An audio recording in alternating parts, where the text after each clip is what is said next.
Welcome to Pura Local News.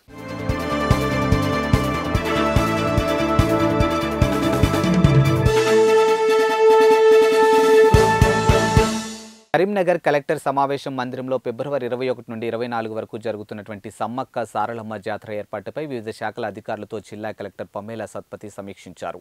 ఈ సందర్భంగా ఆమె మాట్లాడుతూ ఫిబ్రవరి 21 నుండి 24 వరకు జిల్లాలో 16 చోట్ల సమ్మక్క సారలమ్మ జాతర జరుగుతుందని, అందులో రేకుర్తి, కేశవపట్నం, హుజూరాబాద్లో పెద్ద ఎత్తున జాతర జరుగుతుందని అన్నారు. ఇక జాతర కొరకు చేపట్టాల్సినటువంటి పనులపై ప్రణాళికలు రూపొందించుకొని ముందస్తుగానే పనులు ప్రారంభించాలని తెలిపారు. జాతరకు వచ్చే ప్రజలకు ఇబ్బందులు కలగకుండా మంచినీరు, టాయిలెట్, శానిటైజేషన్ మొదలగు అన్ని ఏర్పాట్లు చేపట్టాలని, క్యూ లైన్ కొరకు బారికేడ్లు ఏర్పాటు చేయాలని కోరారు.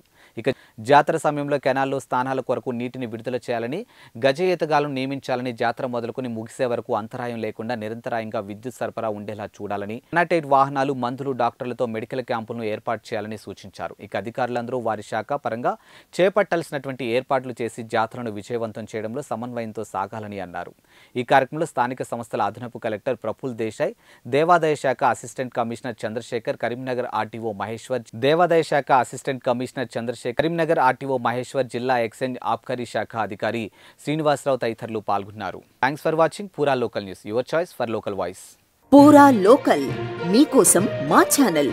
మీ జిల్లాకు, మీ మండలానికి, మీ గ్రామానికి, మీ ప్రాంతానికి, మీ వీధికి, మీ ఇంటికి, మీ వద్దకి, ఎక్కడికైనా ఎప్పుడైనా మా పూరా లోకల్ ఛానల్ వస్తుంది. మీరిచ్చే సమాచారాన్ని అందరికీ చేరువయ్యేలా చేస్తుంది. మీ గొంతుకని ప్రతి ఒక్కరికి వినిపిస్తుంది. మీకు ఎల్లప్పుడూ అందుబాటులో ఉంటుంది మా పూరా local. Your choice for local voice. Pura local.